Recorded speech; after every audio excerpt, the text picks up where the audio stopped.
Shine, shine! Mga ka-RSP, narito na po ang inaabang araw-araw na mga gabay, patnubay palalahat, prediksyon ni Master Hans Kua ngayong araw ng Huwebes, ika-23 ng Enero 2025.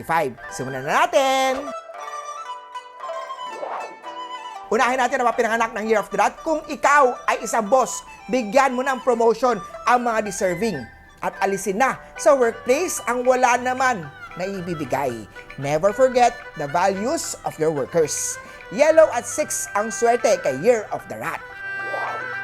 Kay Year of the Ox naman tayo, high blood at high cholesterol problem ang maaaring sapitin kung hindi maghihinay-hinay sa bisyo. Aqua at 2 ang swerte kay Year of the Ox. Kay Year of Tiger naman hindi ka bigasan ng kamag-anak o kaibigan. Itago mo ang mga pera dahil sa iyo yan. Hindi ito kasapuangan. Violet at 9 ang swerte kay Year of the Tiger. Punta naman tayo kay Year of the Rabbit. Love, find a way, kaya be patient.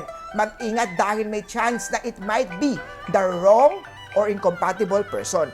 Para sa iyo, kilatisin muna maigi ang status bago makipagrelasyon. Magenta at 5 ang swerte kay Year of the Rabbit. Planuhin mabuti ang mga schedule sa this year para sa mga pinanganak ng Year of the Dragon. Para hindi nakakancel ang mga appointment mo, huwag din laging absent at baka matanggal ka sa work o mawalan na ng investor. White at 7 ang swerte kay Year of the Dragon. Para naman sa Year of the Snake, ang stress at trabaho at ang relasyon ay maaaring sanhi ng karamdaman. Silver at 3 ang swerte kay Year of the Snake.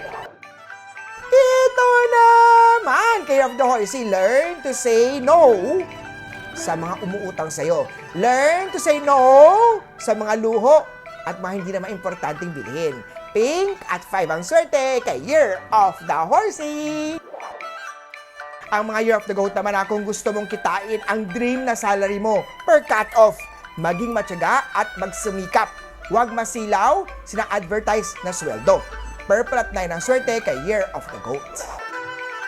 Piliin mabuti ang life partner sa mga pinanganak ng Year of the Monkey. Sila ay pinanganak ng Year of the Snake, Ox, or Rooster. Ang pagkakaroon naman ng incompatible na sign ay isang indikasyon na maaaring magkaroon ng clashes, problema later sa relationship. Magpa-astrology, life reading kay Master Hans. Yellow at 2 ang swerte kay Year of the Monkey. Remember your manners and etiquette sa mga Year of the Rooster. Mag-focus sa iyong sarili at maging lesson ang mga past mistakes. Green at 6 ang swerte kay Year of the Rooster. Kay Year of the Dog naman tayo, kung hindi pagkakakitaan, it's not important at the moment, maging motto na tuwing natutukso ng luho o mga hindi naman importante. Blue at 3 ang swerte kay Year of the Doggy. At syempre, hindi papahuli ang mga Year of the Piggy, take supplements and rest more para makaiwas sa strong to weakened state dahil sa pagod at puyat. Red at 8 ang swerte kay Year of the Piggy.